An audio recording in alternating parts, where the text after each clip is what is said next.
Hey everybody, it's Brad Williams. You're listening to the Scotty Sports Show where the takes go down smooth like a beer in a brat. Enjoy.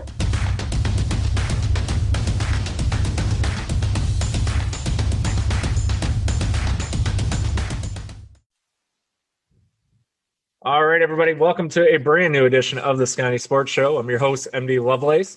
Jeff is not available tonight, unfortunately, so it'll be just me and my special guest alone tonight, which is okay because this man has a lot to talk about. I was joking before I'm bringing him on here. I don't know if I'm supposed to call her Dr. John, Dr. Michels.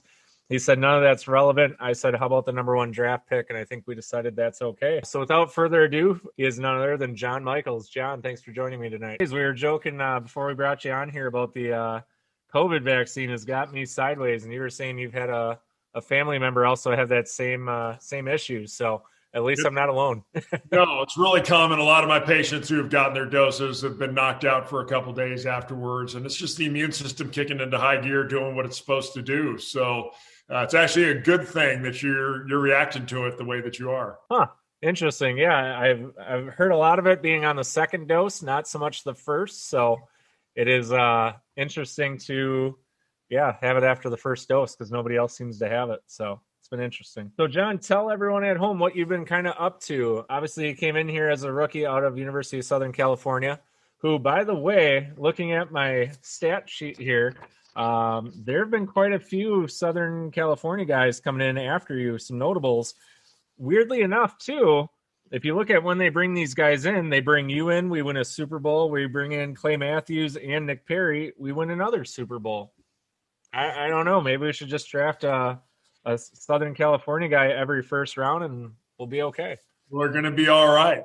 You know, it's no coincidence. And you know that Mike Holmgren was a USC guy. He was a quarterback at USC. So I know at that time he looked pretty favorably upon bringing in Trojans. And it's worked out. There's been a lot of successful guys who come out of USC to make a real impact in the National Football League. And Trojans have won a lot of Super Bowls. So and when you talk about Clay Matthews, you know, obviously one of the all-time greats. So. Yeah, it's definitely not a bad problem to have at all. We definitely don't mind Super Bowl championship trophies here in Green Bay. No, it's named the Lombardi Trophy for a reason. So, John, what have you been up to since the playing career? Well, you know, my playing career didn't quite turn out the way I wanted it to. I had an injury. I actually had several injuries throughout the course of my career, and one in my third training camp that ended my NFL career. So when I had the plans of coming into Green Bay, I wanted to be one of the all-time great offensive linemen in Packer history. My goal was to be an NFL Hall of Famer. And life had a different plan for me. So I had that really severe knee injury in my third training camp. Had 6 surgeries trying to come back to play in the NFL. I got traded to Philadelphia in my fourth training camp, still struggling with the knee, and I really couldn't play when I was in Philly. The knee was already done. And through the course of having all these surgeries, I was trying to make sense of my life, going, you know, all I wanted to do was be a player in the National Football League. It was all I had dreamed of when I was a kid. It was all I had really prepared for in life. And now I had to kind of pick up the pieces of this shattered dream of the NFL and figure out what was next. And the injury and having the multiple surgeries and recovering from it, you know, inspired with me. I said, you know, all I wanted to do was play football. An injury took my passion away from me. It took my dream away from me. If I could keep that from happening to someone else in their life, that would make this all worthwhile. And that's really what inspired me to go to medical school. And I had no science in my background. You told me you're going back to school right now and working on digital media technology. And, you know, you've got a passion, obviously, that led you to go back to school. And mine was really, my life was devastated by this injury. And I didn't get to have the NFL career I wanted to have. And so I had to go back and do all my science courses. I went back to college and did physics and chemistry and biochem and organic chemistry, took all these courses so I could take the MCAT, which is the medical entrance exam, and apply to medical school, and ended up going to medical school at USC, did a residency in radiology, and then did a fellowship in minimally invasive pain management. So I do minimally invasive spine and pain, using minimally invasive procedures to treat injuries and treat pain so I can keep people living out their dreams and their passions pain-free. Well, I'm shocked when I had my L5 to S1 discectomy. I'm surprised Doc McKenzie didn't recommend you to go get my stuff done. So You should have come out to see me now. And Doc McKenzie did one of my knee surgeries, so it's so great that he's still around there treating folks. And he's a great doctor and was one of my inspirations. yeah, they have a great medical program out here in Green Bay. I don't know how much you still follow around this area, but guys like Cam Newton were getting their surgeries out here. They just had Patrick Mahomes just got his ankle done out here.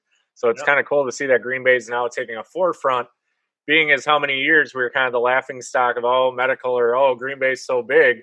But now you get these major athletes. I think they said even Russell Westbrook was one of the guys out here at one point too. So they've had some huge prominent names in the sports industry come to little Green Bay for this. I love to hear it, and I love to hear that they built that kind of program there because obviously sports and football in particular means so much to that town. And so to create an atmosphere where people are going to come in and have surgery and recuperate from injuries so that they can get back to playing sport, it all makes sense. So when was the last time you actually got to check out Green Bay, John? Have you seen the new Titletown district and the new Bellin building, some of that stuff that they've built, or has it been a little bit? We were back there, I think 2 years ago. We had a 25th anniversary Super Bowl autograph signing and made it up to Green Bay then. The last time I went to a game was probably 4 years ago. We took the family back, and now that my kids are grown, they can appreciate a little bit more where they were born. We took them by the house that they were born in, and then took them around the stadium and showed them all the new development that's been there. And it is really incredible. I mean, the town is a different place from when I was there back in 1996 through 99, and it's really amazing what they've done with the stadium, with that district like you're talking about. And I'm looking forward to coming back this fall and getting to celebrate with my teammates again. I can't believe it's 25 years since we won that Super Bowl. And, in some ways it feels like yesterday. In some ways it feels like a whole different life. Yeah, it was cool because when you think about when you were there, I mean, I was still a rugrat yet. Sorry to make you feel old there, John, but it's all right, I am old. It's okay. I was still a rugrat, but the old green stadium and that giant hill, my goodness, for you players and as us young kids, that was not a fun experience trying to run up and down that giant hill, especially when guys like Gilbert and Reggie are out there breaking bikes. You seem to do all right. I think you might have had one, right? If I remember right. Wasn't there a bike that you might have messed up a little bit? Or were you I actually never did break a bike. Okay. I did have a kid steal my helmet once, but which was an interesting tale. But no, never broke a bike. But it's one of the great all-time traditions in sports. That training camp tradition of riding the bikes down to the practice field and the fact that still goes on. When you talk about a town and a relationship with the fans, there's no better relationship with fans than the Green Bay Packers have with their fans there. And that's one of those really intimate moments where you get these kids who get to ride along with their heroes on their bicycles, and the tales that you get to tell from that. It really is what makes it such a special place to have played. Do you still remember who your bike kid was, or did you ever kind of keep in contact with him at all, or were you kind of just you've changed it up a little bit? Yeah, I changed it up. I never had one bike kid. At that time, it was always like I want to give everybody an opportunity, to run alongside and get to ride their bike, and so it was kind of neat that you got to meet up with so many different kids in the community and just touch their life in even the smallest way of just, hey, I had a Packer ride my bike today down to the practice field, and you wanted to give everybody that experience as much as you could. Well, and the interesting thing is, too, you talk about, people kind of coming from all over. The people that aren't here in Green Bay don't understand it. I mean, there are people from all over the world that come to these practices they'll buy a bike at Walmart or Shopko at the time when it was still around, buy a random bike for the day, have a guy ride it, and that was it. Like, they went back on the plane, that was it. They bought a bike literally just for that occasion. So it was interesting to see some of the stories that people have brought forth. Yeah, because it's such a unique experience. There's no other place that you get to do something like that. I mean, most of the time the fans are kept so far away from the players, except under really controlled environments where they're going to have like autograph lines set up.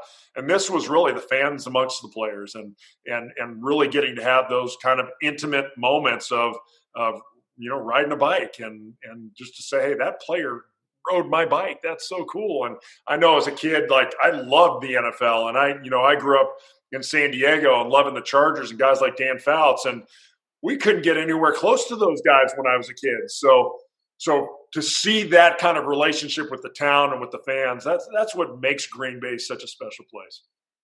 So you mentioned a kid had stole your helmet. Did you ever track down that helmet, or what did the team do? I found out really quick how deep the security runs in the NFL because they tracked that helmet down to like Iowa, and they found my helmet. Like there's some like Secret Service that is involved with the NFL that is way above my pay grade. And they did. They tracked down and found my helmet, found who got it, and got it back to me. It was crazy.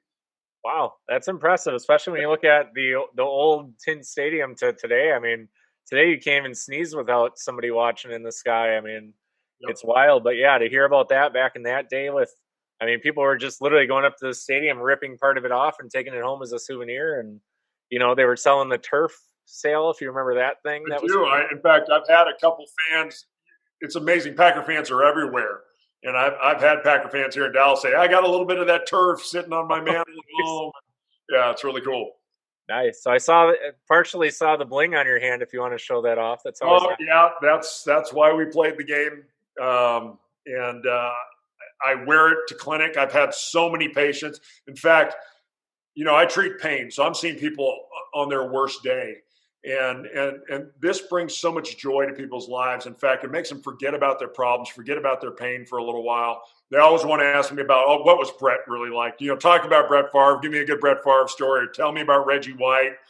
And so anything I can do to help people relax a little bit, and there's just a cool factor to that. I mean, when you get to take the ring off and hand it to someone, and they're just in awe for a little while about, wow, I never even thought I'd ever see a Super Bowl ring. And I was the same kid. I didn't know that I would either. And to have won one and get to actually put it on my hand every day is an incredible honor. Well, not only just win one, but getting 9 starts to your rookie season after Rutgers went down was pretty darn impressive. I mean, yes, you're pick number 1, but I don't think you ever expected in there that quick, that soon, and have such an impact that you did here in Green Bay. It wasn't the plan. They wanted Ken to start that year, and I had only really played 1 year of offensive tackle at USC. I was a defensive end for the first half of my career at USC, so I was a starter for 1 season, and the plan was go in, learn how to be a left tackle in the NFL from Ken Rutgers, and unfortunately Ken had a knee injury as well that sidelined him, and I was forced into the starting lineup right off the bat. And the hard thing, I suffered an ankle injury in training camp and had to recover from that. So I missed the first. I was pegged to be the starter right off the bat, but Gary Brown filled in nicely, and then I came in and replaced him. And then I suffered a knee injury. We played the Bears, and I tore a ligament in my knee, missed the next game against the 49ers, and then came back and started again. And it was incredible to get to be a starter for a portion of that season on a team that was destined to go to the Super Bowl, and playing with legends like, Brett Favre, and getting to protect his blind side, and having the opportunity to be named to the NFL All-Rookie team that year. And, the Packers named me their Rookie of the Year. I mean, there were some incredible honors that came with that. And it seemed like, even though I had some rocky points in there with struggling with injury and getting replaced in the playoffs with Bruce Wilkerson coming in and starting the playoffs in the Super Bowl, and so not getting to start in the Super Bowl left tackle as I had dreamed of. But there were some really incredible moments there, and it looked like my career was headed in the trajectory I wanted it to go, and I just couldn't stay healthy. That second year came out, started the first 5 games of my second year, and I had dislocated my thumb in training camp and was in a cast for my first 5 games. And then I tore a ligament in my knee against Minnesota, and then re-tore it again against Detroit, which sidelined me the rest of that year. And it was just that frustration of, man, why can't I stay healthy? And, I wrestled with that for a long time. I'm a man of faith, and that was a really important part of my life, even as a player, and really struggled with God. Why can't I stay healthy? This is my dream. This is what I've wanted to do. And there's a guy named Tony Robbins. I don't know if you're familiar with Tony Robbins. He's a motivational speaker. Tony has a saying. He said, "Life happens for us, not to us. We're not victims of our circumstances." And I felt like a victim. I mean, I just was. Why did I get hurt? I didn't want to be a first round bust. I didn't. I wanted to be a legend in Green Bay. I wanted to have this amazing career, and I am having an amazing career. It just wasn't the one that I had envisioned for myself. And being able to look back with the wisdom now and look at those incredible moments, like you said, a rookie season where I started 9 games and got all these honors and won a Super Bowl. Man, that was an amazing experience. But life had a different plan for me, and I get to live out that dream every day now, and it's pretty incredible to see that from this end of the spectrum.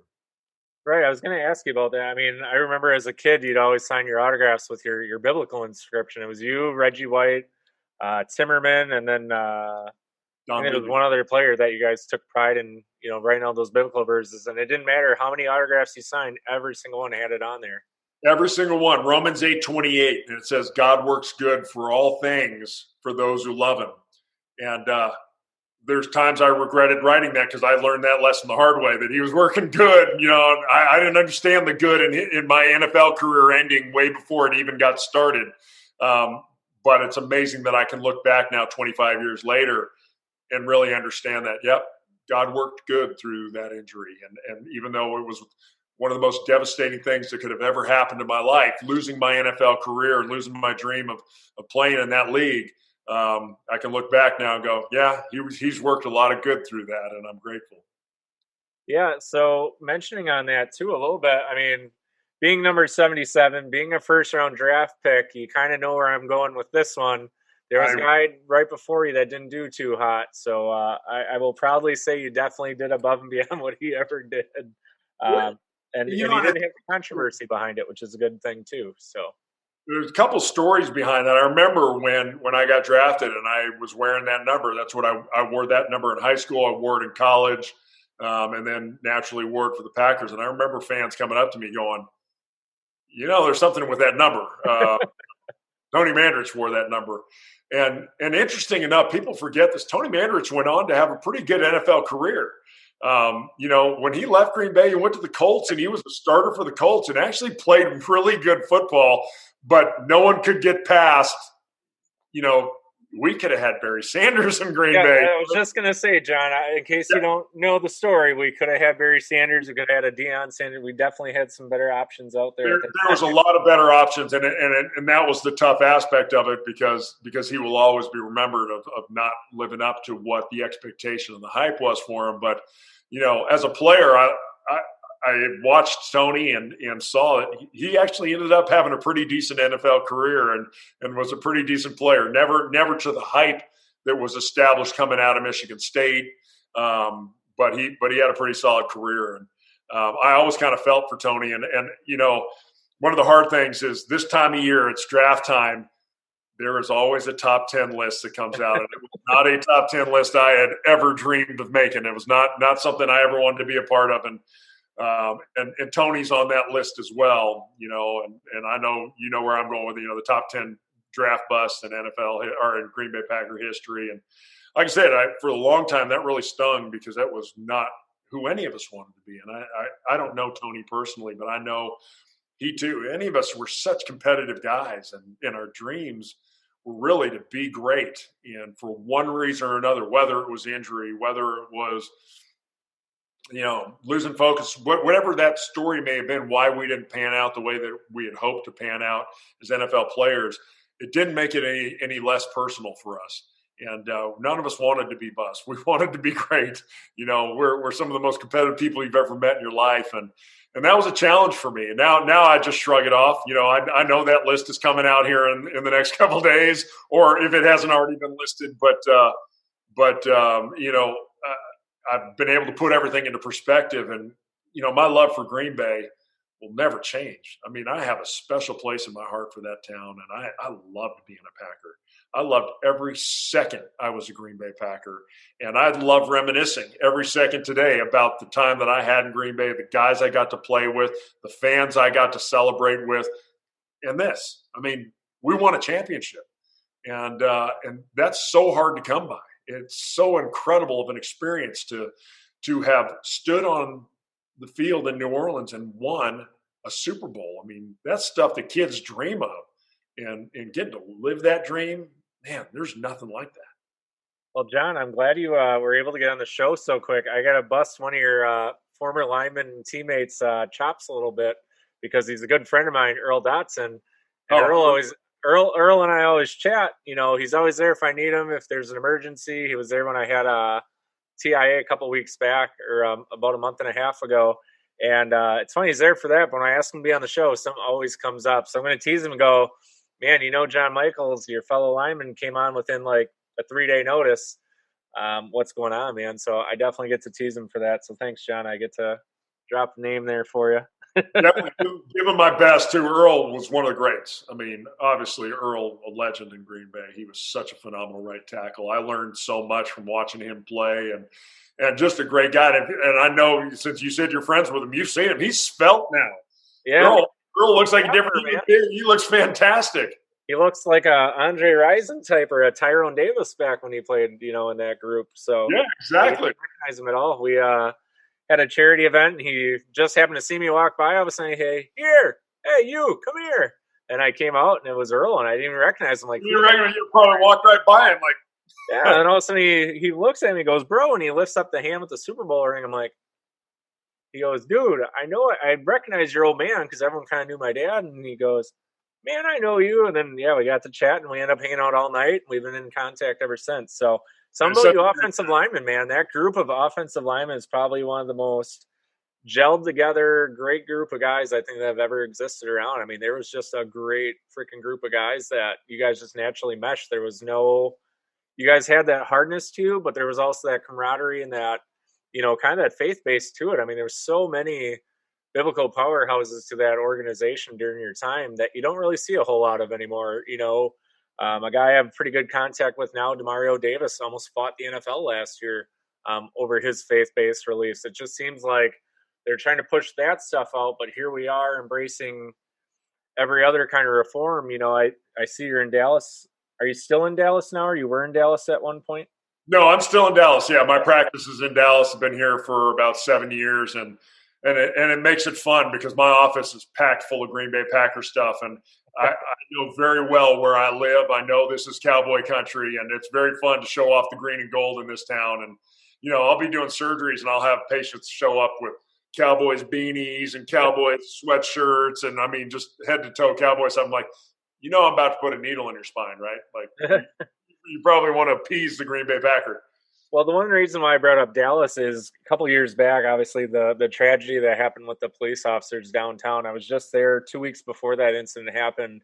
And the fact that the NFL wouldn't allow the Dallas Cowboys to kind of bring attention to that was kind of a hard issue for me to swallow for a little bit, knowing that, you know, I was just in that same town 2 weeks ago, and here's a guy just gunning down people just because. So it's interesting to see where the NFL, and it's not bashing the NFL, but to see where they've taken their stances over the years and where they've kind of let off the gas a little bit. It just seems like whenever it comes to first responders or even the military, where the military is paying for these flyovers, you know, $100,000 plus a game, you know, yes, it's a recruitment tool, but at the same time, I think people just get used to those. And it's been weird the last 2 seasons not to have a flyover in Green Bay.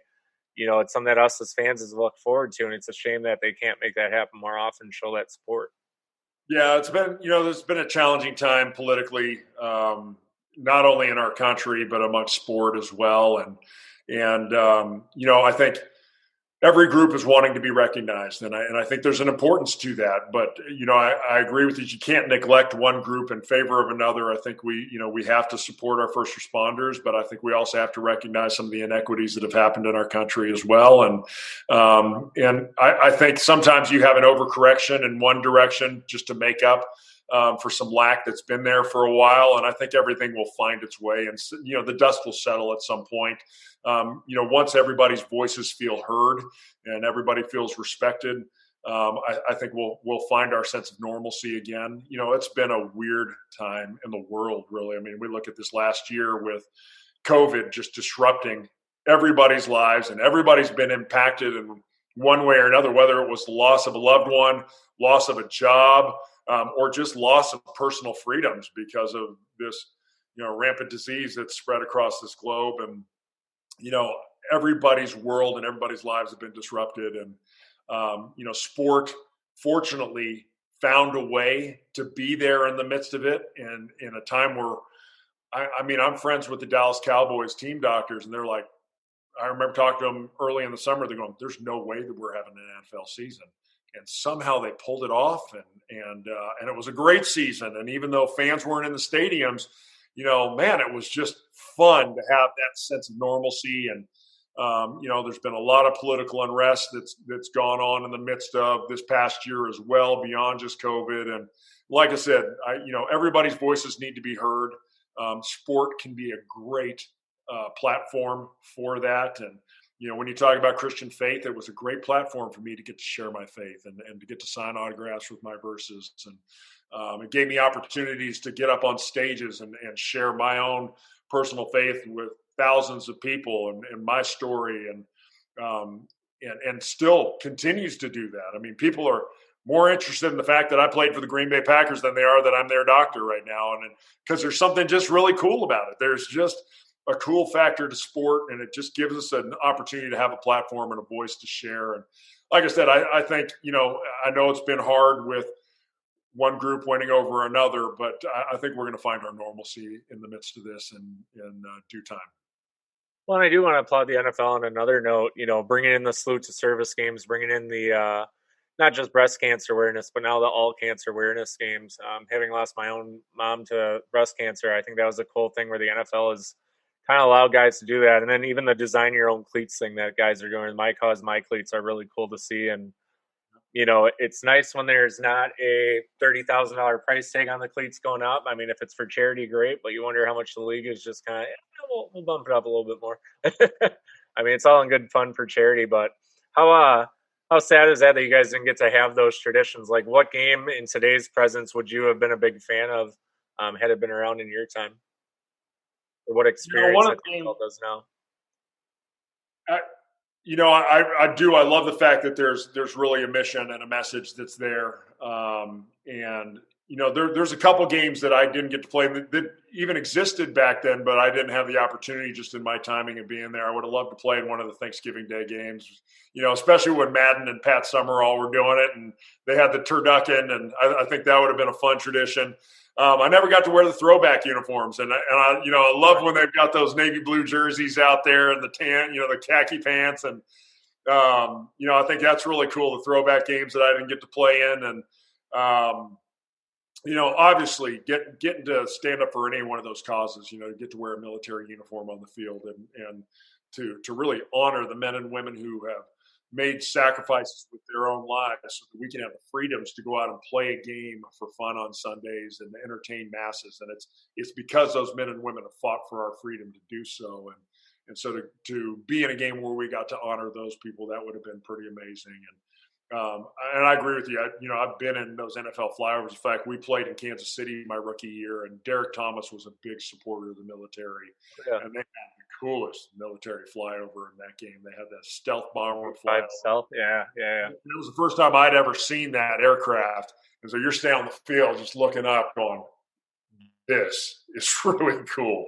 So yeah, anytime we get to honor people who have real jobs. I mean, the NFL – it's hard. Don't get me wrong. It was as tough of a job as you could ever imagine, and we worked really hard and we put in countless hours. But I would never dishonor what the men and women who put on a uniform and go stand on the front lines and fight for our freedom. It's nothing compared. That's a real job. We got to play a game we played a kids game for a living, and they're putting their lives on the lines, and we're totally grateful for that. Awesome. If you had to pick your fondest fan interaction from your time in Green Bay, I always ask the guys because Green Bay is so unique. Is there one time with a fan that really just stood out to you, either in a really funny way, either a really heartfelt way? Like, what was an experience that you will always take out when you first think of Green Bay? I mean, we talked about the bike riding, which is there's just nothing like that anywhere else, and that kind of intimacy with the fans is really cool. But the craziest thing was coming in as a first round draft pick out of USC, and I was single at the time, and I got wedding proposals in the mail. I mean, girls would send me underwear and photo. I mean, I got some crazy things in the mail. And so that was kind of an interesting experience. I'd never experienced anything like that before in my life. And so there were some elements of light, and I don't know if that's a Green Bay thing or if that's an everywhere. I only played in Green Bay. I don't know. But that someone who had never met me before would propose marriage to me, basically on what I did for a living. And, the fact that I put on a uniform and blocked people for a living and whatever that was. I can't believe that never happened while you're at USC. You would think the gear would fit maybe a little bit nicer there, or be in better taste. Who knows? You were in Hollywood, so you're right in the middle of Hollywood. There's all these Hollywood actors walking around. We had the Raiders at the time were there, and so we were kind of an afterthought at that point. There was a lot more cool things to do than hang around with USC football players. So, Tom Cruise was hanging out at the corner. So, like, who's going to want to hang out with John Michels if you can hang out with Tom Cruise?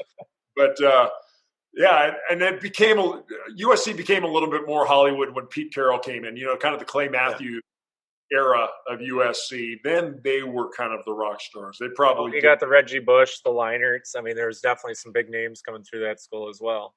Definitely. There was a different swagger at USC during that time than when I was there. We were coming out of some pretty dark times at USC. And, even though I won the Rose Bowl my senior year, that was the highlight of my time at USC. We were 3-8 my first season. There was not a lot of love for the USC football program. So if you had to pick out one of your favorite on-the-road memories from any of your games during your Packer career, which game stands out for you there?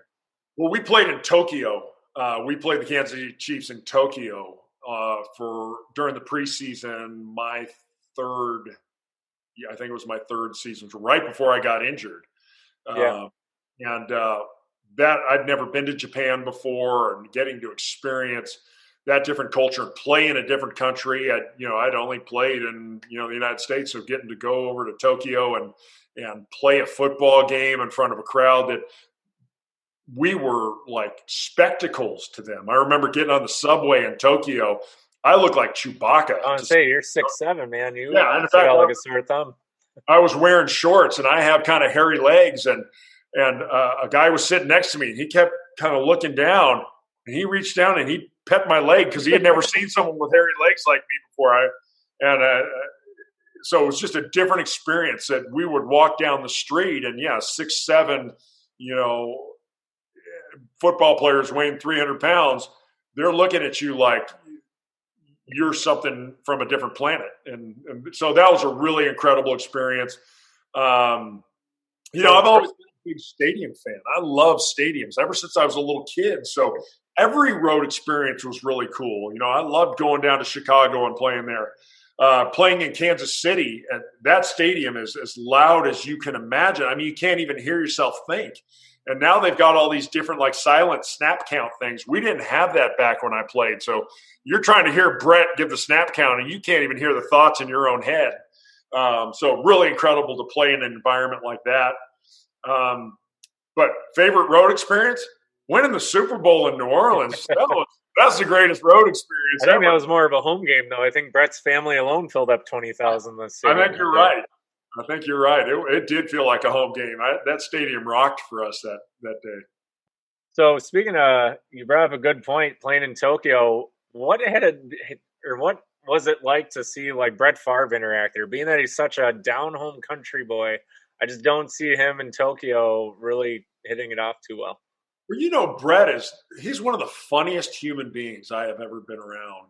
So I'm going to totally butcher this, but I think the way you say you're welcome is something like doteshe moshi or something in Japanese. I know I brutalized that, so I apologize to any Japanese listeners. But so Brett had heard that, So whenever someone came up and, handed him a thing of water or asked for an arm, he'd say, "Don't touch my mustache." And so he would say that to everybody. Just, someone come out and they go, "Domo arigato." He'd say, "Don't touch my mustache." And that was Brett's line all the whole time there. So Brett knew how to have fun in any environment. I mean, that's what made him such a legend is no matter where you put him in Tokyo, Japan, put him in Mexico City, put him in Chicago. Brett's going to have fun. He's going to make a laugh. I mean, you still see it today. They play all these highlight reels of Brett just punking people and making pranks, and nobody was safe. Mike Holmgren, Andy Reid, everybody was the target of Brett's humor, and that's what made him so fun to play with. So you bring up a good point. Brett's pranks, my favorite of his is still the left-handed footballs for all the new equipment kids that they get every year. Every time you'd see a kid struggling and you'd see all the other guys get together and go, "He's looking for the left-handers, right?" Yeah, yep, sure was. And yeah, definitely a character for sure. The way he welcomed me to the team, we had just had the draft, and the following weekend we had our mini camp, and I was in the starting lineup right off the bat. Ken was struggling with his knee, and so I get into the huddle, and Brett pats me on the back of the helmet and says, "Hey, good to have you here, kid." And we start running some plays, and people are kind of snickering at me, and I'm like, "Look, I get I'm a rookie. I first saw this playbook yesterday. I know I don't quite know my right from my left." Well, we get done with the drill. I take my helmet off. There's a huge bubblegum bubble on the back of my helmet, and that's how Brett went to the team. So I got to run our first drill with a big Brett Favre bubblegum bubble on my helmet. Nice. What was your favorite Favre memory during your time there?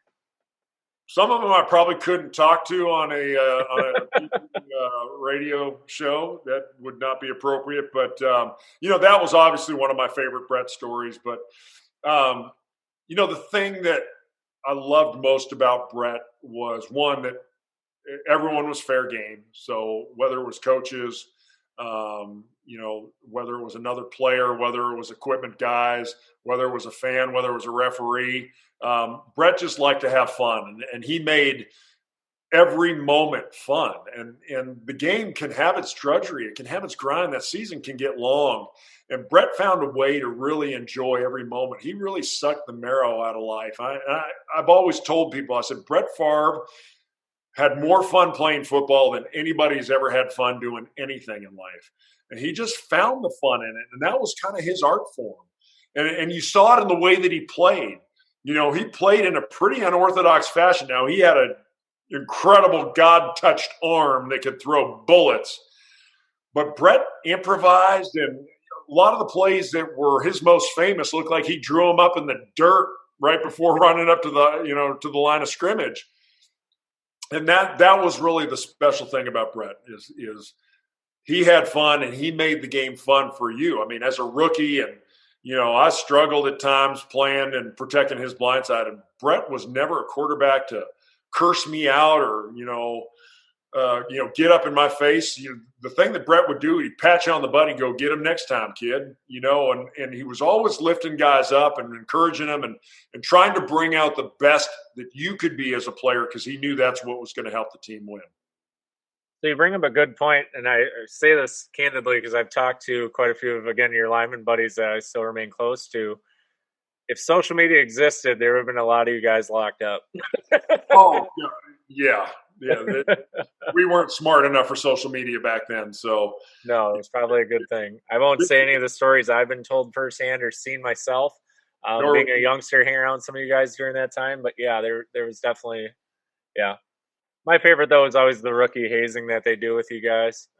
It's a shame that obviously it's not what it used to be, but the meal thing is always still a big one, though, in Green Bay. I think you guys always had it at Prime Quarter. I've seen it at, Texas Roadhouse, some other places, but that was probably my favorite tradition, when you see all the guys start to, one at a time, disappear to the bathroom, and then the guy has no idea what the hell's going on. By that time, he's alone, calling his wife, going, "Honey, I need a ride, and we're going to be broke for the next 2 weeks."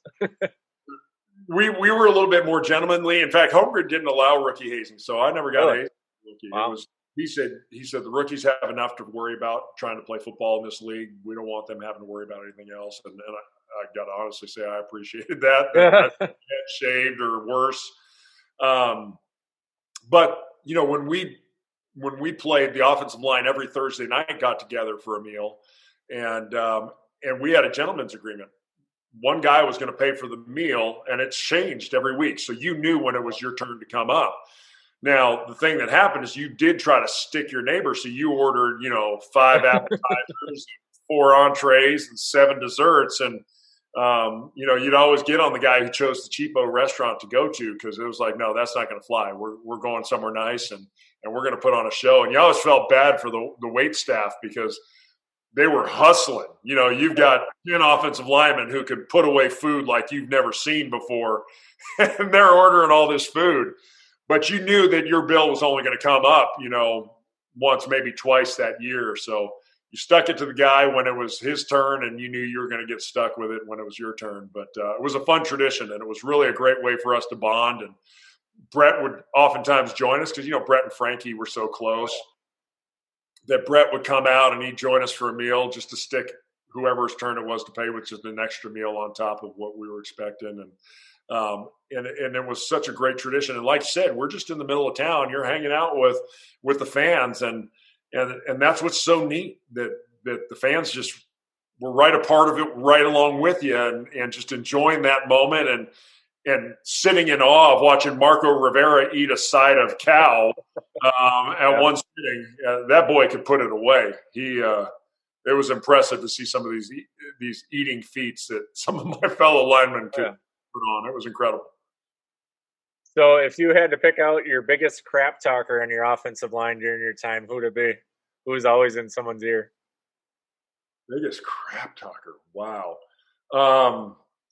Ross Verba was a tough guy. Ross Verba had a mean streak to him, and he had the physical fight during the training camp too, if I remember right. He did. He had a physical fight, and so Ross would definitely not take crap from anybody, and would make sure you knew where you stood if you tried to throw some crap down.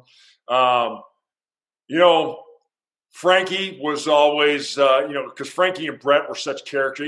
Really, Frankie, Brett, and Chewy were the three amigos, and those guys were all characters. So there was always some kind of talk going on with them as well. But really, offensive linemen are not big trash talkers. They're kind of the blue collar workers in the NFL. They're not expecting a lot of praise. The only time you know our name is if we screw up, if there's a flag thrown. Some announcers have done a really good job of pointing out the good things that linemen do. But really, back when I played, it was you heard our name when we made a mistake. So guys just didn't talk a lot of trash, went out and did their job, and knew that when we scored touchdowns, we knew why the touchdowns were scored. It was because we did our job opening the holes for the backs, or protecting Brett and keeping him clean. And like you said, it was a pretty unique offensive line that we had at that time, with Earl and Adam Timmerman and Frank Winters and Aaron Taylor. All just really good, hardworking guys, really good blue-collar guys, not a lot of trash talk, just went in and got the job done. So, John, how much do you keep up with the current Packers offensive line? Are you still aware of most of the guys that are kind of still here, kind of what's been happening with the current roster, or not as much?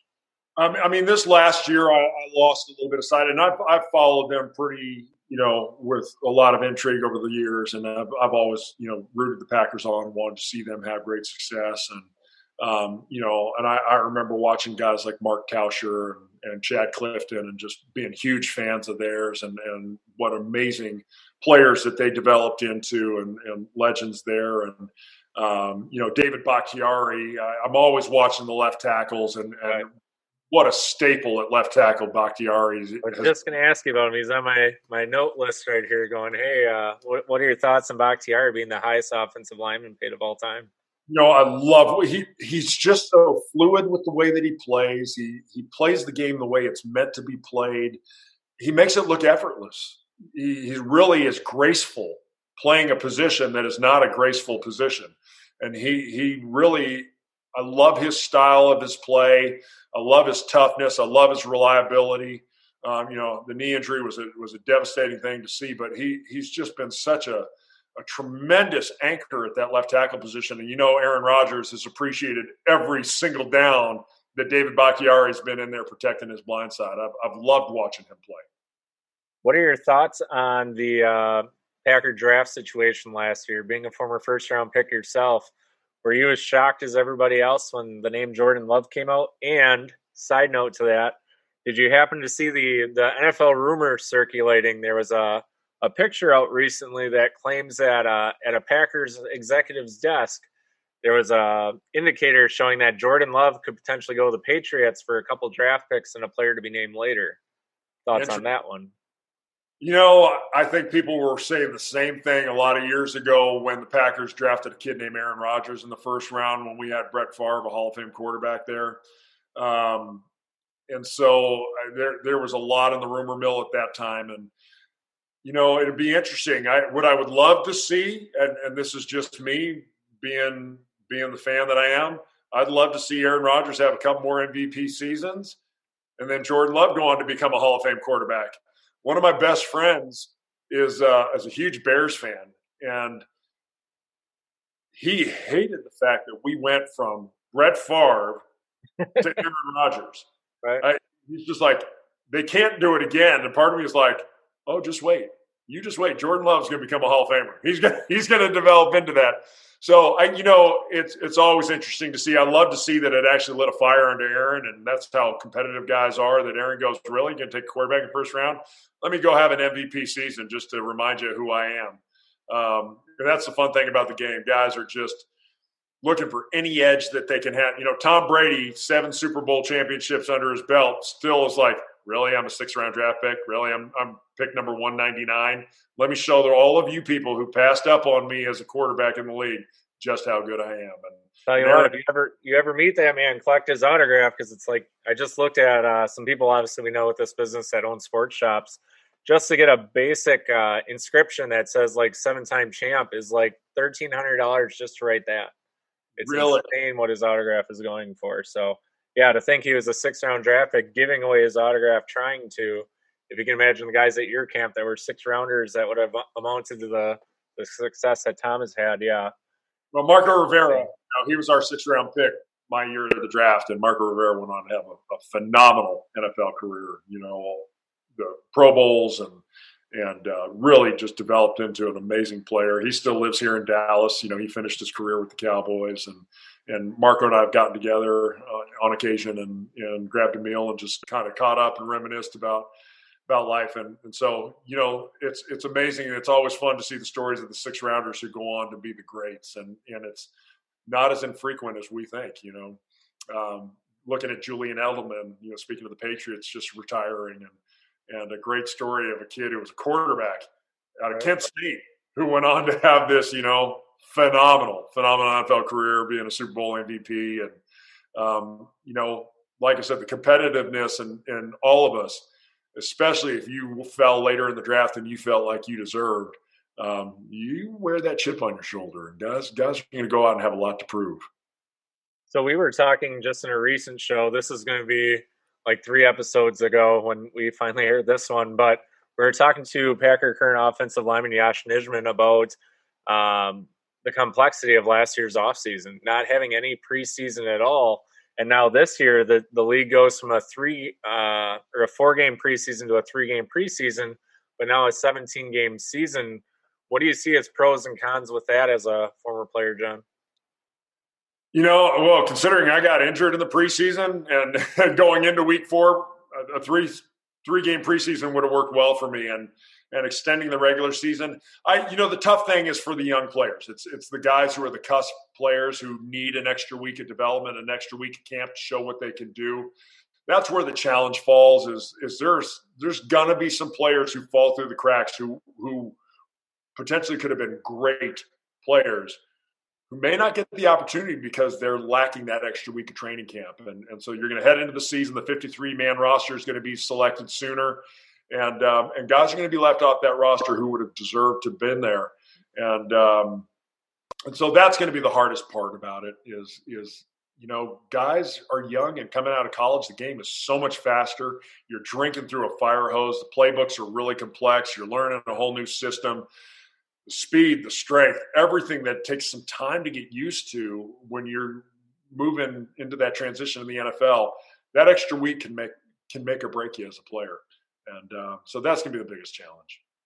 What do you see on the medical side of things in terms of the two-a-days? Do you think obviously getting rid of that has kind of come to the aid of the NFL players, and how beneficial would that have been for you as a player had it existed in your day? Every year I was there, I was taking reps because guys were getting hurt. And so I'm taking double reps. And I know that it took a toll on me. And then I ended up having injuries, which wasn't because of fatigue or, I think it plays a role. The two-a-days were such a beatdown. You were just getting after each other at full strength. And again, the level of competition because guys are trying to make a football team. And so guys are doing things that maybe not taking care of each other as much as you would hope would happen, on a team that's getting ready for a season.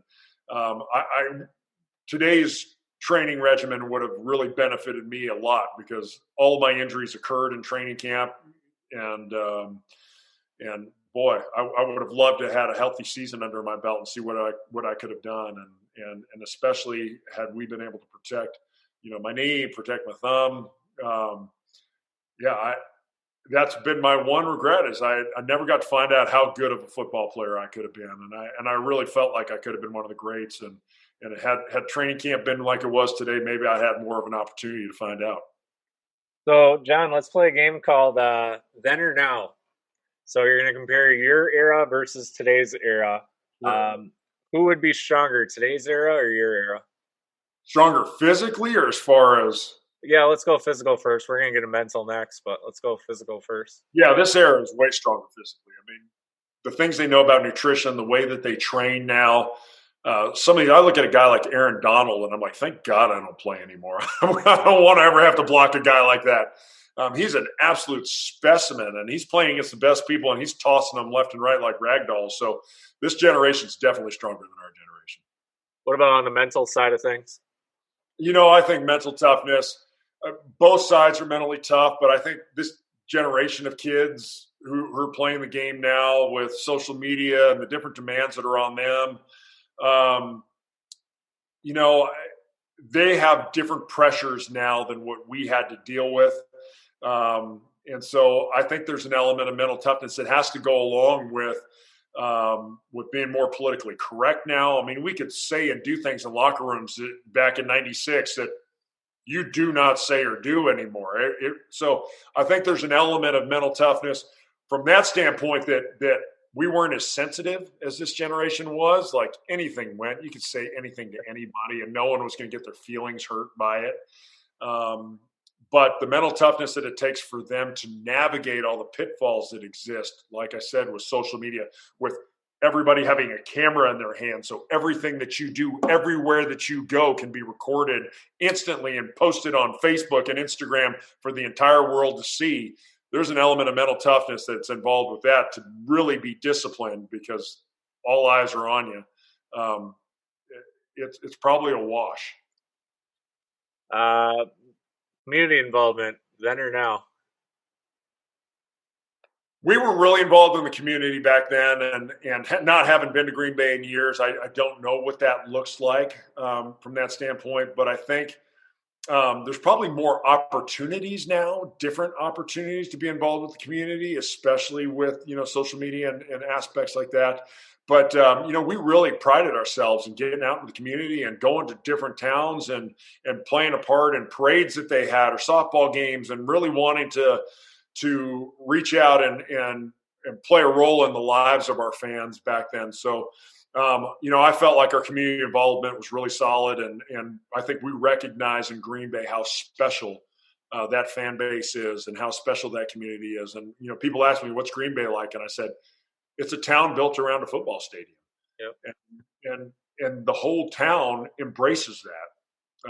We used to joke that, the best thing to be would be a bank robber in Green Bay on a Sunday because everybody's watching the Packer game. You've got free reign, because the community is so involved in what you do. So I think our community involvement was incredibly strong. And like I said, I'm ignorant of what it's like today, but I can't imagine it being that much stronger than what it was when we were there. Gonna put a disclaimer on here. John Michels is not referring to people to please go rob banks during NFL game days. No, We are that not was held not what I reliable. was. The entire community is embracing that football stadium, embracing that team, and the town is literally a ghost town during Packer games, unless you are within earshot of that stadium. When I think of this next question, there's a couple players I have in mind, and once I say the question, you'll think of it. Who is the better dressed era, today or your era? Oh gosh, our era. These guys wear like sweatpants everywhere. We were always in suit and tie. You know who I'm thinking of on the defensive side right away, right?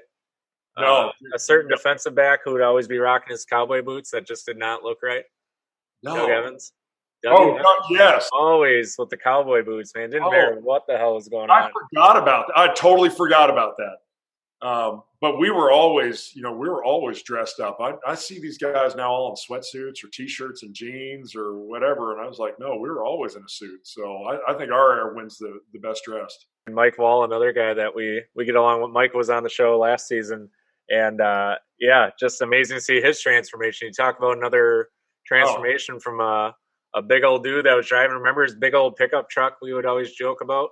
He had to help his now wife into that thing and out all the time and everything else. And then you look at guys today, and it's kind of the same thing. Like a triathlete now. I mean, he's just he's doing the personal training thing and all that, and some nutritional stuff. So just amazing to see the transformation in him. It's fun, We always joke that guys go one of two ways. They either balloon up and become 500-pound blobs, or they become these svelte versions of themselves. And I'm so proud to see so many of my teammates who have really taken great care of themselves after the game and lost that weight and are really trying to live healthier lifestyles, because game takes its toll. I see a lot of guys.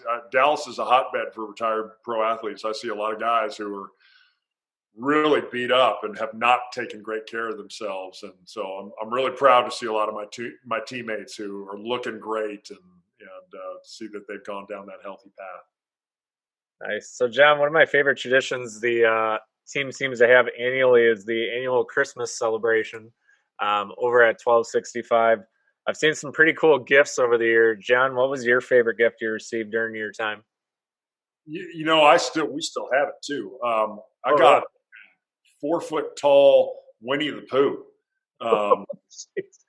And my daughter, who was born in Green Bay, just loved Winnie the Pooh. Her bedroom was Winnie the Pooh all the way around. And still to this day can sing the whole Winnie the Pooh song. And we still have that Winnie the Pooh bear. It still adorns our house. So really cool. That was a cool gift from the Christmas. Do you know who got you that one? Or was it like a random exchange? You know what? 25 years of time, I don't recall. And I think it was actually a random exchange. I think it was a random exchange because I don't remember a specific person giving it. So everyone probably thought it was a big joke, and here you are laughing, going, "No, actually, that was probably the best gift I could have." Loved it. It was the best gift ever. Yeah.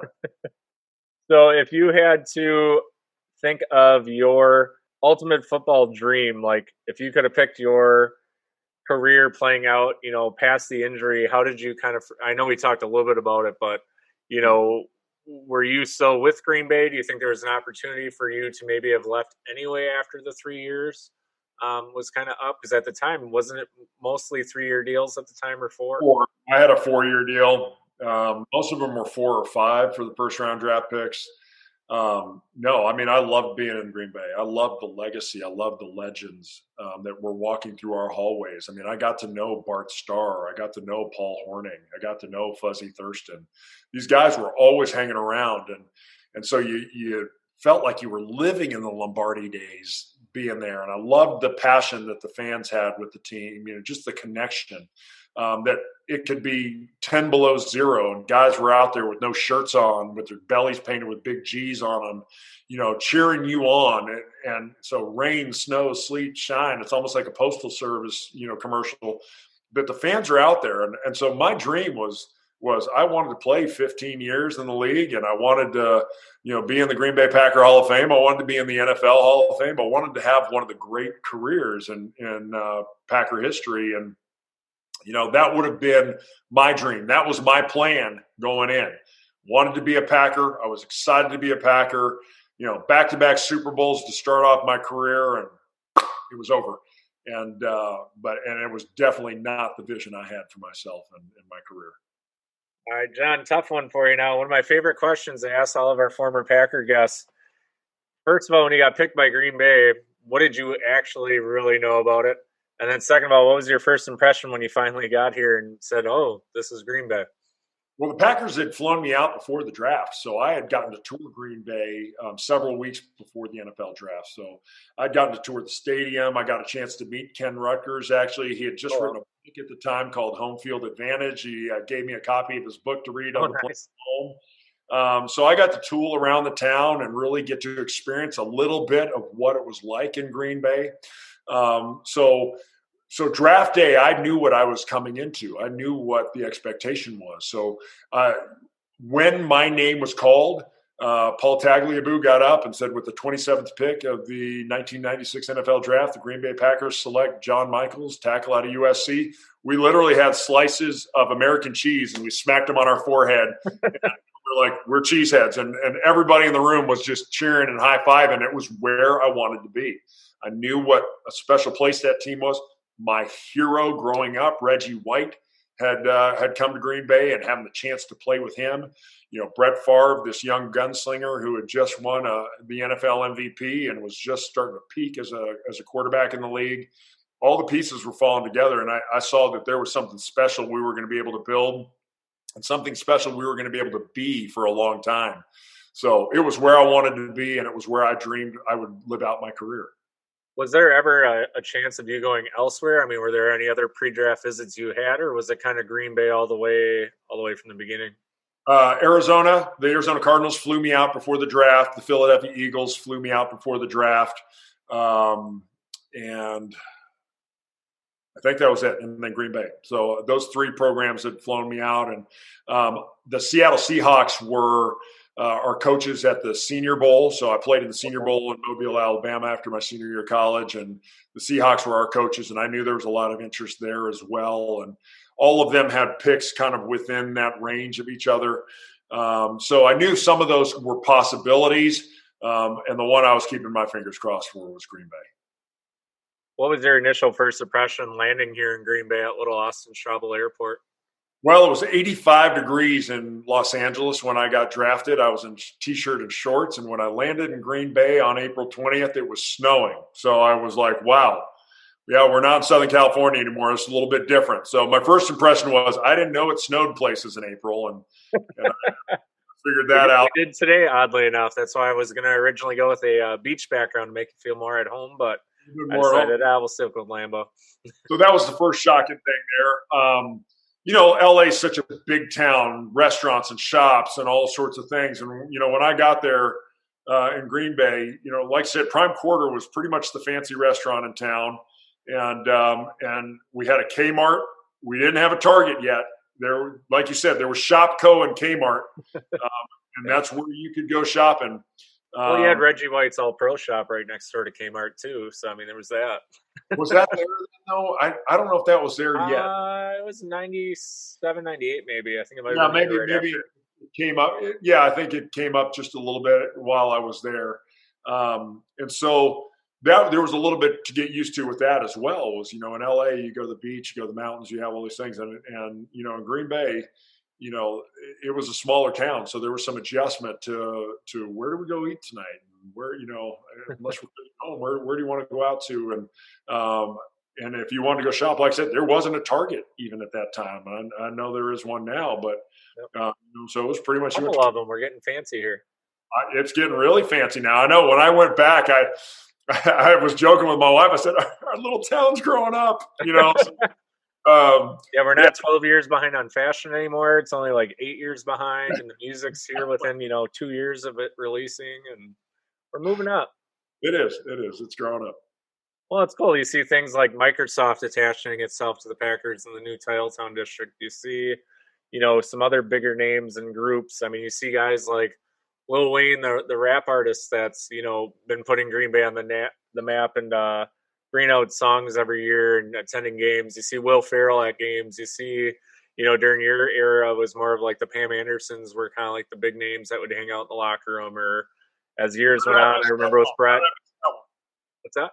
Pam Anderson was in our locker room. I didn't see that. Yeah, her and Kid Rock, I think, came to a couple games. Larry the Cable Guy was around a couple times. I remember meeting him and spilling coffee all over myself, and that was embarrassing. But we've seen Dan, is his real name. We've seen him a few times now, and always such a great guy to hang out with and chat, and so down to earth. And you can tell he's a Nebraska boy at home. It is a destination place now. I mean, I've told people, I don't care if you're a sports fan or not. One of the great experiences in life is you've got to go as a fan to a game at Lambeau Field. And I said, it's one of the special places because you could be wearing a Bears jersey and they're going to razz you a little bit in the parking lot, but then they're going to hand you a beer and a bratwurst and give you a hug and just say, hey, we're so glad that you were here celebrating football on Sunday with us. And that's a really special environment that doesn't exist a lot of places. I mean, in Oakland, they'll burn you alive if you're wearing another jersey. And in Green Bay, they just love the fact that you're a fan. I think one of my favorite parts about being Wisconsin born and raised was the, hey, man, it's only 10 minutes away. Literally everything in Green Bay, De Pere, Ashwaubenon, Alloway is all 10 minutes away. I'm over by Thornberry Creek now, and literally we're 10 minutes from everything. It's great. It's amazing. It really is. I got to go all the way to the east side. All right, cool. Take 43 or take 172. It's that simple. So I don't think people that are not from here realize it. It was cool. We had on Willie Whitehead. It was so great to hear him say, man, when we came to Green Bay, I came early and I toured that entire stadium. Like, I took my time just embracing that feel, that aura, everything about it. And I think that was such a huge compliment from these guys. Levon Kirkland, and then Willie Whitehead also talked about from the Saints. But just to hear those guys embrace and talk about how special Green Bay really is. And even rookie guys coming in, DeAndre Swift this year talked a little bit about it too with us, just about how different Green Bay is compared to any other stadium you go to. I mean, Dallas has a great stadium. I've been through that, luckily enough, a few times. Minnesota's new stadium is pretty awesome if you've never been up there either. But it's not like Lambeau. And if you could remember, because the stadium just started to kind of being talked about with Bob Harlan coming in and saying, hey, we need to renovate it. The big rumor was, we're going to put a roof on it finally. And man, the uproar it caused through generations of players and fans and officials was just alarming. And that's what makes it so special too, is that it's football as it was meant to be played, and they really held true to that. And even just the tradition of the Lambeau Leap, and again, the whole point is to bring the fans and the players together, and you're all in the elements together, you're all roughing it together. There's really a sense of camaraderie there, and the fans in Green Bay, unlike most places, they really feel a part of the journey with the team. From riding the bikes in training camp to having players jump up and spill their beer in their lap because we just scored a touchdown to, that, like you said, braving the elements in the middle of December. Players are cold, fans are cold, and we're all in this together to really intimidate the heck out of whoever's standing there across from us, because we know they're really cold. All right, John, we're going to finish up here with the Bath Fitter Rapid Fire segment. Just random off the wall questions. First thing that comes to mind. First word when you hear Green Bay, what's the first thing that comes to your mind? Cheeseheads. Toughest opponent. Player or team? Both. John Randall for the Minnesota Vikings. His mouth every time. Yep. Yeah, never stopped. Toughest team that we played. Gosh, great question. Probably the Kansas City Chiefs. Derek Thomas and Neil Smith, having to block those guys. There was no break. No, there was no letdown. They were coming after you. Favorite college and pro rivalry? Favorite college rivalry is USC Notre Dame. Favorite pro rivalry is Green Bay Chicago. Best game you ever had, personally? Actually, my best game was my very first start as a rookie against the Seattle Seahawks. My mom's birthday. Had a great game, went out and just shut down the Seahawks, went out and beat them in Seattle, another tough place to go play. And I had made a promise when I was a 10-year-old kid that I was going to buy my mom a car, and I got to deliver that car on her birthday in Seattle to her personally. So great, that was the greatest game. I'll never be topped. Favorite Green Bay restaurant? Prime quarter is something special because you get to pick out your steak, you get to grill it there, and you get to hang out with a bunch of people and just talk and chat and grill your steaks. Love that. That was always one of my favorites. Something I look back fondly on. I'm going to interrupt this real quick and say Prime Quarter, if we don't get some gift cards out of you guys, but the amount of times we said your name tonight, our actual paying sponsors are going to be so upset. So Prime Quarter, I'm expecting a meal pretty soon. Hook us up. Right? John, toughest memory from Green Bay? The injury. It absolutely transformed my life. And I knew the second it happened. One-on-one pass protection against Vonnie Holiday. It had rained all weekend in Green Bay. The field was muddy. I was wearing long cleats, which I never wore. Foot stuck in the mud, and my body twisted over my knee, and I felt a pop and an explosion to my knee, and I knew I was in a world of trouble. Devastating, and it completely altered my life. And in looking back in an amazing, positive way, but at the time, my life was shattered. Favorite teammate of all time? Reggie White. He was my hero growing up, and then getting to play with him. He was my next door neighbor in Green Bay, so I got to spend a lot of time with him and Sarah. So you're out here in King of Arms. Yeah. So loved him, and he was a brother, and he was my absolute favorite. Best advice you ever received and best advice you've ever given? Let me give a caveat to that as well. Ken Ruckers is still my best friend. I'm going to see him this weekend. Okay. So good. We need him on too, so send him over. Yeah, definitely. I'll let him know. He is my brother. I mean, Ken Ruckers is my absolute brother. So Reggie was my idol. Ken is my brother, and knows me better than any human being knows me on the planet. And love him like my brother. And like I said, I'm thrilled I get to spend the weekend with him. So there's an A and B to my favorite. That's all right. It's allowable. We'll let it go. Favorite vacation destination? The next one, to steal a line from Tom Brady.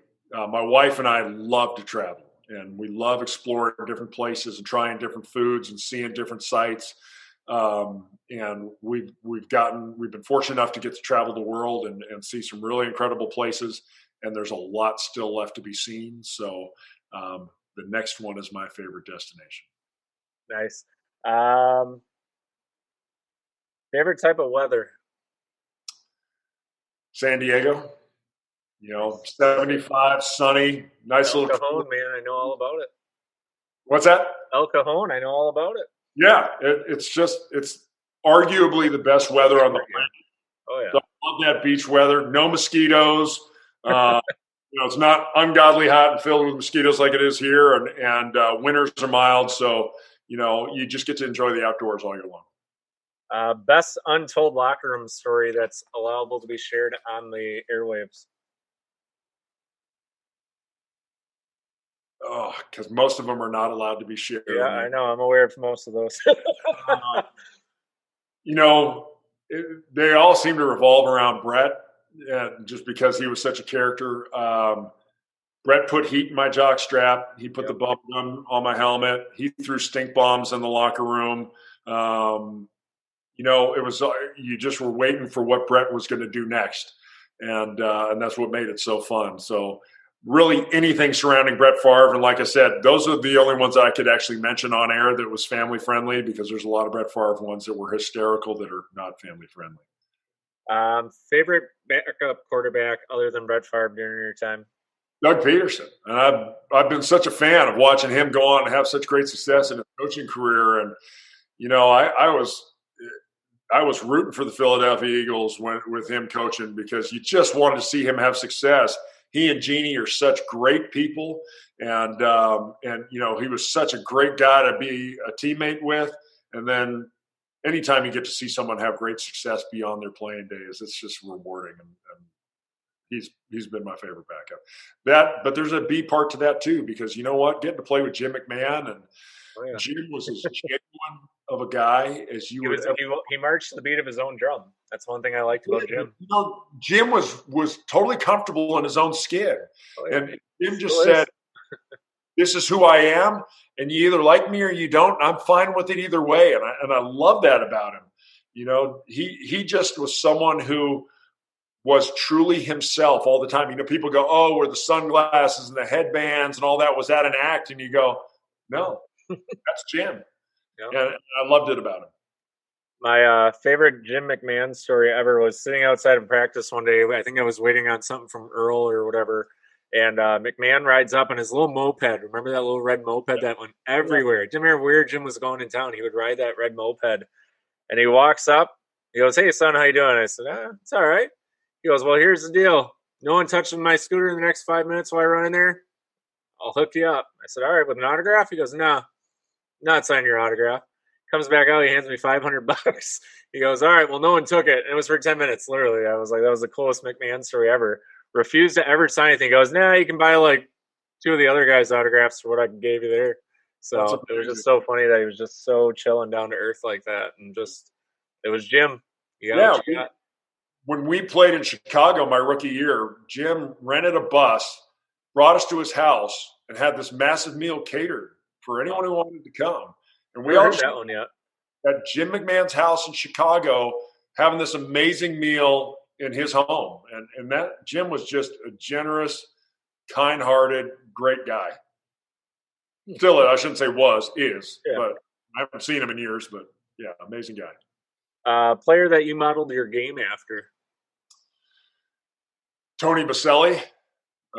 He was who I learned how to play left tackle from at USC. I backed him up for a year, and really just tried to model everything about my game to revolve around his. And talk about another career that got ended a little bit too short. Surefire Hall of Famer. Oh yeah, definitely.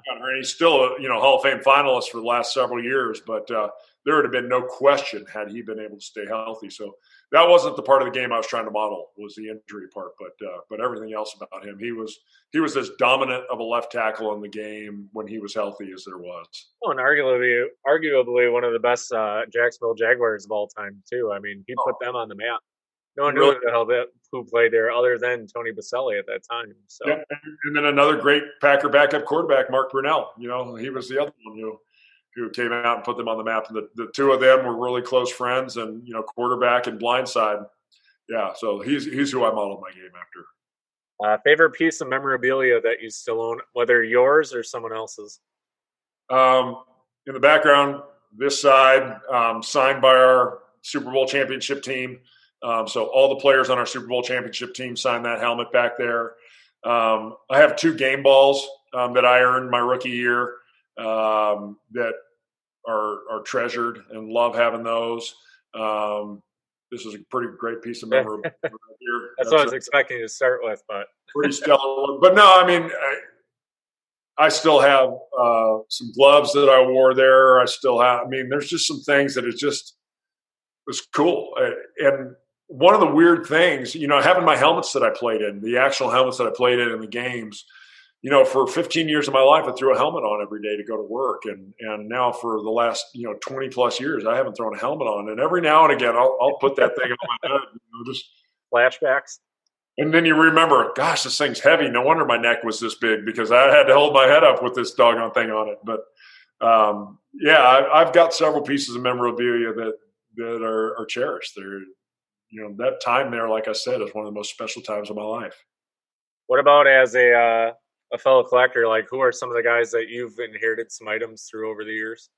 I've never been a sports collector, so I don't really have any autograph cards. The one autograph that I have was another one of my heroes growing up, Dave Winfield.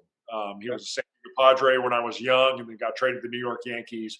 And I have a Dave Winfield autographed New York Yankee jersey. Oh, nice. And it's actually the only autographed anything that I have from Dave Winfield. And it was because he was the one who inspired me really to become a pro athlete. I idolized him. I thought he played the game the right way. He played hard. He played fair. And he was such a talent that I just said, if I could aspire to be like anybody as a pro athlete, I want to be like Dave Winfield. All right. So last game here, who would you rather have as a teammate, LeBron or Jordan? Jordan. Brett or Aaron? Brett. Reggie or Bruce Smith? Reggie. Clay Matthews or Bruce Matthews? Bruce. Okay, good pick. Long story short, I'll tell you a good Bruce and Clay Senior story. One day we were at Lambeau doing Brady's book tour, and we go up to the suite. All of a sudden, they realize Brady's not with me. Brady lost his voice. Brady went back to the hotel, and he wasn't showing up. They go, "Yeah, go anywhere else you can." All right. So we get into the suite. It's by the ex's family. Go to the bathroom because when they change all the suites over now of them have bathrooms. I go in. I'm all alone in this bathroom. I go to the center stall, and all of a sudden the door opens. And I hear these two big burly voices, and I look to my left, and I go, "Holy smokes! It's Clay Senior." Look to my right, Bruce Matthews. Talk about intimidation factor as a 6'1" guy that's never gone beyond, arena leagues, and here's two NFL Hall of Famers side by side, just going, "Holy crap!" So yeah, Bruce is definitely an intimidating dude, even at this time. I mean, his kid doing well, still in the NFL with, I believe, still with Atlanta, and just you can tell in the genes, man. That family's just built to play ball, man. Holy smokes! You had 40 years of NFL standing on either side of you. I mean, yeah. Talk about an intimidation factor. Oh, and then you see the mom, and you're like, "Oh, hi, Mrs. Matthews," and she's so dainty, and it's like, yeah, I definitely see where you got that from. incredible. John, we'll finish up here. Best advice you could ever give a young athlete, what would it be? Dream big, and really for the young athlete, it's the one who wants it the most. I played with a lot of people who were way more talented athletes than I was at every level, and it just motivated me to work harder. It made me hungry. I always wanted to win, so having that competitive drive. And if you will outwork everybody, you'll be amazed at what you can accomplish in sport. And that was the only reason I had any of the success that I had, was that I was going to outwork you because I wanted it more than you did. And so dream big and then work hard to achieve those dreams. Nice. Final message for all the Green Bay Packer fans out there, John. What do you want them to know? And what do you want to say as a farewell here? I want to go back to the quote of life happens for you, not to you. I think this has been a tough year for everybody. A lot of people lost jobs. A lot of people lost loved ones. Life was put on hold for a while. And sometimes a lot of things seem unfair. And having the injury that I had in Green Bay, having my career cut short, I could have very easily gone in the tank and licked my wounds and said, "Woe is me," and life's unfair. But it opened up opportunities and a new door, and I have an incredible career now, and I have a chance to impact a lot of lives doing what I'm doing now, and that would have never happened had I not had the injury. So embrace the hardships in life. I know in Green Bay we had some visions of a Super Bowl last year, and that fell a little short thanks to the Tampa Bay Buccaneers. But look at every opportunity in life. Look at everything that seems like a disappointment at the time, and view the possibilities that can arise out of it. Because I tell you what, as devastated as I was not to become a Green Bay Packer Hall of Famer, an NFL Hall of Famer, it is amazing that with a little bit of vision and a little bit of pivot shift, I've had an incredibly rewarding life on the other side of the NFL and on the other side of the Green Bay Packers. And that'd be my message to the fans is you're not a victim of your circumstances. Take every moment, find your purpose, and go live life to the fullest. Awesome. John, I couldn't think of a better person to have on as a guest, especially during these crazy universal times, especially when it comes to medical. I hope someday I can find my gloves. I have yours somewhere in my childhood home. Hopefully we can ever dig them out and find them. Because again, I always love the fact that you're never afraid to show your positivity and your faith and let it shine through. And I think that was one of the things I admired about you and Timmer and some of the other guys was just, like I said, hanging on to that, embracing it. Reggie, of course, being the other on that team, because you don't see it a whole lot anymore. So I think that's a true testament of the men and character that we had in Green Bay here in '96. It was really special. We did. We had, in fact, I have a picture somewhere of Ken Ruckers, myself, Adam Timmerman, Eugene Robinson, Reggie White, Yeah, Don, Eugene was the other big one. Romans 10:49, I think it was, or 10:49. Yep. and we took it right during training camp, and we're all kneeling and praying together in the end zone of Lambeau Field, and all of us holding hands and all of us praying together, and that was that '96 team. There was something special that bonded us and helped us to overcome some of the adversity that we faced that year, and a big reason why we had the success in the Super Bowl championship at the end of it was the men of faith who carried that team.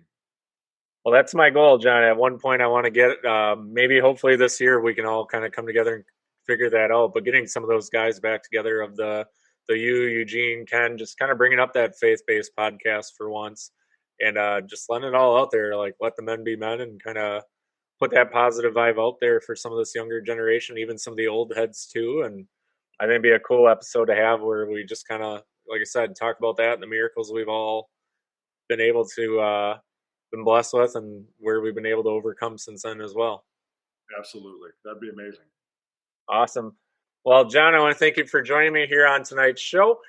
Joining us next week, another former Green Bay Packer defensive lineman, Michael Montgomery. For John Michels, I'm your host, MD Lovelace. We'll see you next time.